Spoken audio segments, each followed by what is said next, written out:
दोस्तों नमस्कार।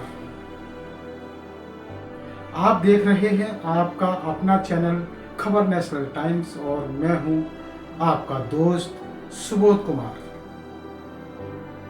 साथियों, राजनीति में बयान तो हर दिन दिए जाते हैं, आरोप लगते हैं, पलटवार होते हैं, लेकिन कभी कभी एक बयान ऐसा निकल जाता है जो सिर्फ राजनीतिक मुद्दा नहीं रहता बल्कि समाज के सम्मान, स्वाभिमान और अस्तित्व से जुड़ जाता है।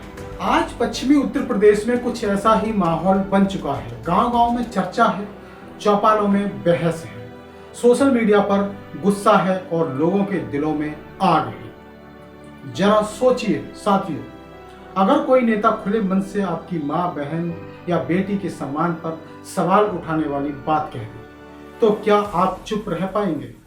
क्या आपका खून नहीं खोलेगा? क्या समाज इसे हल्के में ले सकता है? यही सवाल आज पश्चिमी यूपी के लाखों जाट और गुर्जर परिवार से पूछ रहे हैं। कहा जा रहा है कि समाजवादी पार्टी के नेता राजकुमार भाटी के एक बयान ने पूरे इलाके में राजनीतिक भूचाल ला दिया। लोग दावा कर रहे हैं कि उन्होंने महिलाओं को लेकर बेहद आपत्तिजनक टिप्पणी की। बयान वायरल हुआ और देखते ही देखते सोशल मीडिया पर आग की तरह फैल गया। युवा भड़क गए, गांव में बैठकों का दौर शुरू हो गया और अब खबरें आ रही हैं कि आने वाले 22 तारीख को बड़ा घेराव और विरोध प्रदर्शन भी हो सकता है। साथियों, राजनीति में शब्द बहुत मायने रखते हैं। नेता जब मंच पर बोलता है तो सिर्फ माइक पर आवाज नहीं जाती, वो लाखों लोगों के दिलों तक पहुंचती है। इसलिए कहा जाता है कि नेता की जुबान उसका सबसे बड़ा हथियार भी होती है और सबसे बड़ा खतरा भी। और इस बार यही जुबान समाजवादी पार्टी के लिए भारी पड़ती दिखाई दे रही है। राजकुमार भाटी कोई छोटे नेता नहीं है। पश्चिमी यूपी में उनका अच्छा प्रभाव बताया जाता है। गुर्जर समाज में उनकी पकड़ की बात की जाती रही है। समाजवादी पार्टी ने भी उन्हें आगे बढ़ाकर एक बड़े चेहरे के रूप में इस्तेमाल किया। लेकिन अब सवाल यही उठ रहा है कि क्या एक बयान ने पूरी राजनीतिक रणनीति को तहस नहस कर दिया?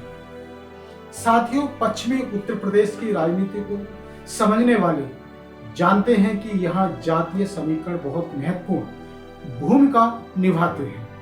जाट, गुर्जर, किसान और ग्रामीण वोट बैंक किसी भी पार्टी की जीत हार तय कर सकते हैं।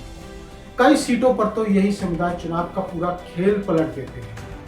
यही वजह है कि हर पार्टी इन समाजों को साधने की कोशिश करती है।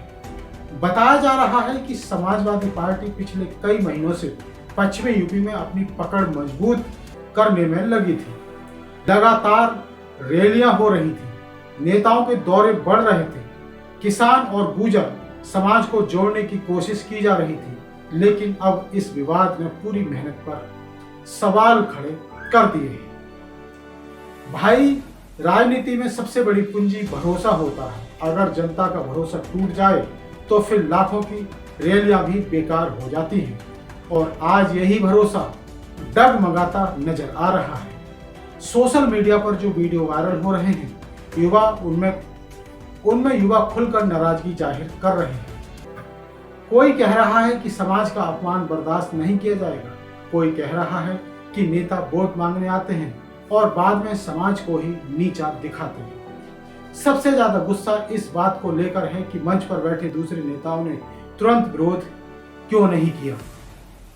साथियों, पश्चिमी यूपी का आज सम्मान को बहुत ऊपर रखता है। यहाँ लोग राजनीतिक मतभेद भूल जाते हैं, लेकिन अपने परिवार और समाज के सम्मान पर चोट बर्दाश्त नहीं करते। यही कारण है कि मामला लगातार बढ़ता जा रहा है। गांव में पंचायतें हो रही है, युवा संगठन सक्रिय हो रहे हैं और हर कोई आने वाली 22 तारीख की तरफ देख रहा है। अब सवाल ये उठ रहा है कि आखिर समाजवादी पार्टी इस पूरे मामले को कैसे संभालेगी? क्योंकि अगर पार्टी कोई सख्त कदम उठाती है तो इसका असर अंदरूनी राजनीति पर भी पड़ सकता है और अगर कोई कार्रवाई नहीं होती तो नाराजगी और बढ़ सकती है। लेकिन ऐसा बयान क्या कहती है? दोस्तों उन्होंने सिर्फ कहावतें की थी, जो कहावतें हैं। राजनीति के जानकार मानते हैं कि 2027 का चुनाव सिर्फ विकास और वादों पर नहीं लड़ा जाएगा। इस चुनाव में सम्मान, पहचान और सामाजिक समीकरण भी बहुत बड़ी भूमिका निभाएंगे। ऐसे में कोई भी विवाद छोटा नहीं माना जा सकता, लेकिन दोस्तों इसे विवाद नहीं कह सकते। जिस तरह से तूल पकड़ता जा रहा है, मीडिया के द्वारा प्रोपोगेंडा चलाया जा रहा है। साथियों, एक दिलचस्प बात यह है कि विपक्षी दल भी इस पूरे मामले पर नजर बनाए हुए हैं।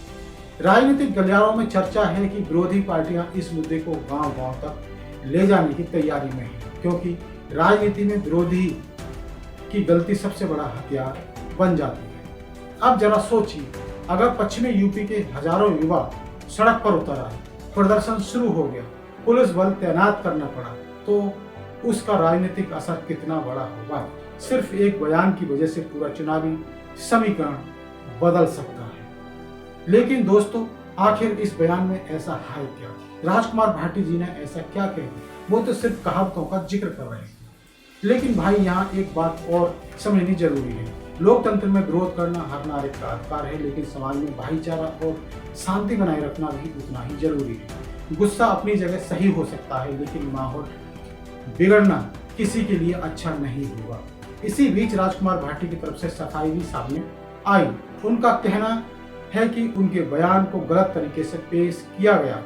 उनका दावा है कि उनका मकसद किसी समाज का अपमान करना नहीं था। लेकिन साथियों, राजनीति में एक बार शब्द निकल जाए तो फिर सफाई देना बहुत मुश्किल हो जाता है। जनता वही याद रखती है जो उसे सुना जाता है। लेकिन दोस्तों, बाकी नेताओं का क्या? समय समय पर भाजपा के नेता तमाम जातिवादी शब्द बोलते रहते हैं, महिलाओं को लेकर बोलते रहते हैं, उनका क्या? अब सबसे बड़ा सवाल दबाव अखिलेश यादव पर बताया जा रहा है, क्योंकि पश्चिमी यूपी में सपा की रणनीति काफी हद तक सामाजिक समीकरणों पर आधारित रही है। अगर यही समीकरण बिगड़ गए तो पार्टी को बहुत बड़ा नुकसान हो सकता है।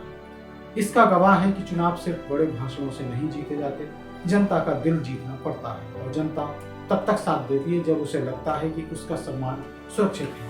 आज गांव में एक ही चर्चा हो रही है, क्या नेताओं को बोलने से पहले सोचने की जरूरत नहीं है? क्या वोट बैंक की राजनीति में समाजों की गरिमा को भूल जाना सही है? क्या सिर्फ माफी मांग से लोगों का गुस्सा शांत हो जाएगा?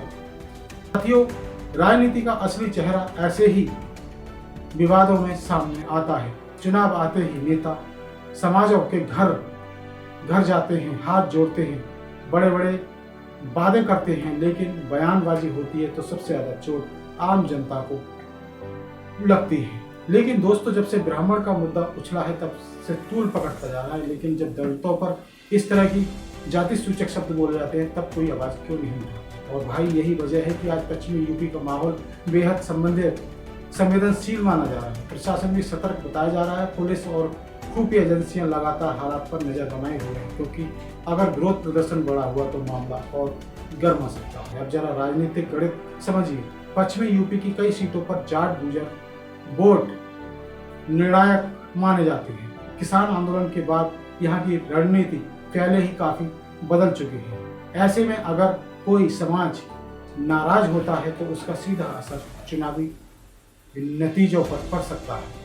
लेकिन दोस्तों, ये एक प्रोपोगेंडा भी हो सकता है, ये गलत जानकारी भी हो सकती है, क्योंकि इस तरह से बयान को तोड़ मोड़ कर पेश किया गया। साथियों, राजनीति में एक गलत कदम कभी कभी सालों की मेहनत पर पानी फेर देता है। यही कारण है कि हर पार्टी अपने नेता को बयान देने में सावधानी बरतने की सलाह देती है, लेकिन जब विवाद बढ़ जाता है तब उसे समझना आसान नहीं रहता। आज सोशल मीडिया का दौर है। पहले कोई बयान गांव तक पहुंचने में कई दिन लगते थे, लेकिन अब कुछ ही मिनटों में वीडियो लाखों लोगों तक पहुंच जाता है। यही वजह है कि यह मामला इतनी तेजी से फैल गया है।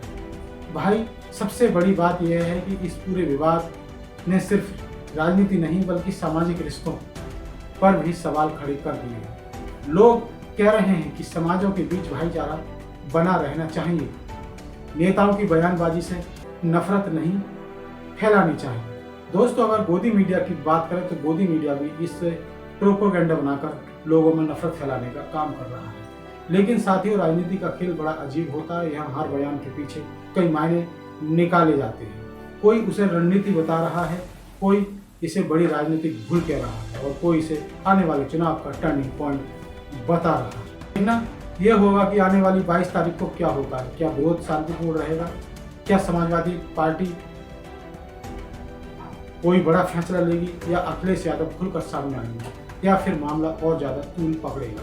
ये सवाल आज हर किसी के मन में घूम रहे हैं। साथियों, लोकतंत्र में जनता सबसे बड़ी ताकत होती है। नेता आते जाते रहते हैं लेकिन समाज हमेशा रहता है, इसलिए हर नेता को बोलने से पहले ये जरूर सोचना चाहिए कि उसके शब्दों का असर लाखों लोगों पर पड़ रहा है।